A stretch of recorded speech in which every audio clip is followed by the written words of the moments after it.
Bernard Tobin here at the Ontario CCA annual meeting, and I'm joined now by Evan Elford. He's the new crop specialist at OMAFRA. Hey, Evan, how's it going? Good. Bernard, how are you?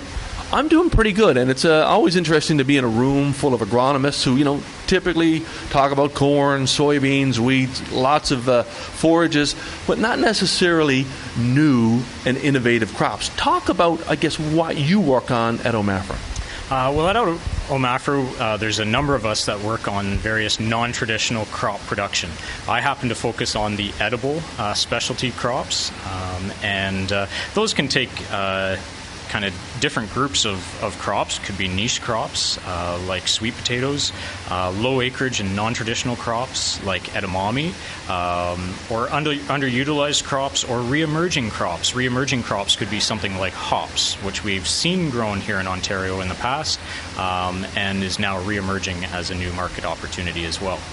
So tell us why people are growing these crops, Evan. I mean, again, re-emerging, what's the opportunity here?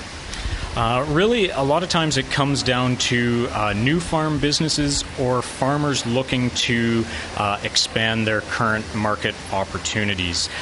Really drawing new customers, some growers looking for just a new challenge, and of course expanding on-farm employment and improving cash flow on the farm is also a reason for looking at specialty crops, because there is the potential that they may have higher value to them than our traditionally grown crops. Now, I guess you get a lot of questions from people phoning up saying, hey, Evan, based on your research, what should I grow? How do you answer that question? That's a very good question, and it's one that we get quite regularly. A lot of times we do take time, talk with the farmer, talk with the grower, see what they're currently growing, what their interests are, what their proximity is to markets, and of course what infrastructure they have on the farm that might be suitable to a specialty crop. We also have a resource on the OMAFRA website called Specialty Crop Opportunities. And on that resource, we have a crop selection tool that growers can use. They can select their location in the province, and they can input information like their soil type and the type of general categories of crops they might be interested in. And that helps populate a list of specialty crops that they might be interested in growing, and they can then investigate those further on their own time. So talk about some of the crops that you do recommend, or not necessarily recommend, but discuss. Basically 3 categories: grain, fruit, vegetables. What are the top of the list? So the top of the list of those 3 categories, and we never actually promote a crop. We actually only provide technical information so growers can make their own decisions. But I'd say based on market trends as well as information that we have seen develop in Ontario based on research from different entities, whether that's OMAFRA or academic institutions or farmers themselves developing information.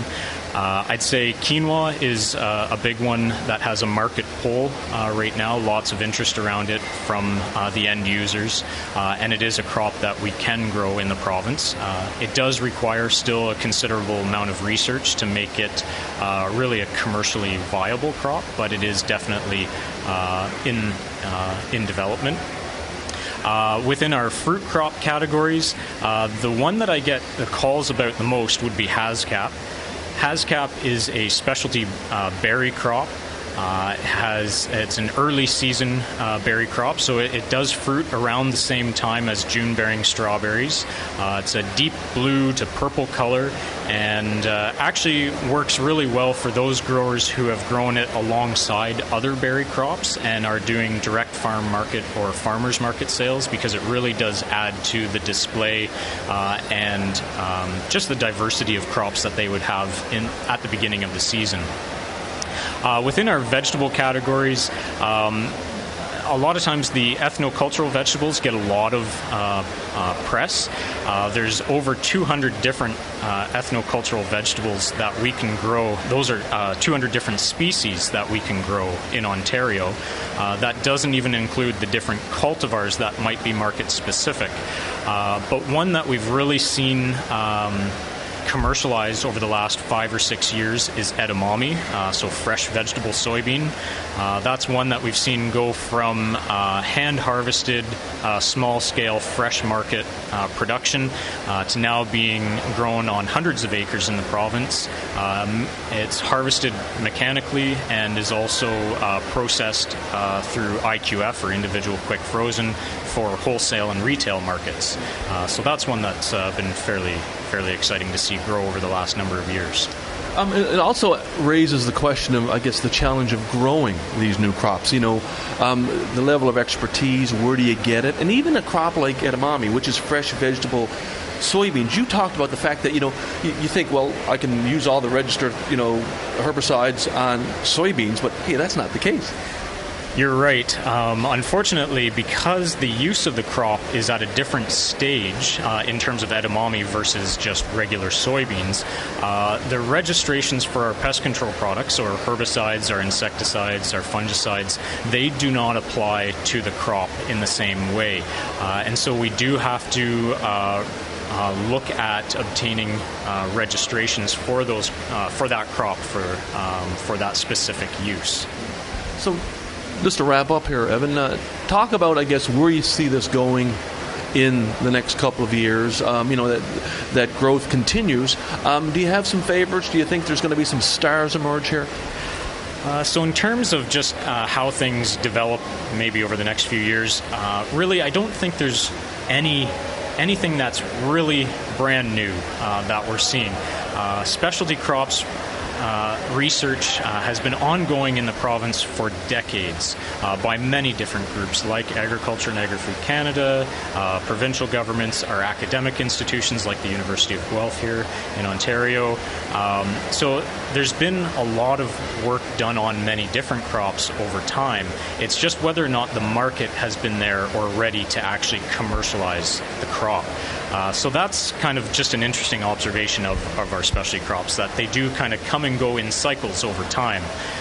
In terms of up-and-coming crops, the one that I would see the most interest in right now, and that's people interested in growing or currently growing, is hops.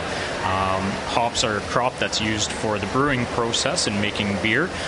We have seen a rapid expansion in that in the last few years as well, and so we'll have to keep monitoring how the markets develop for that crop.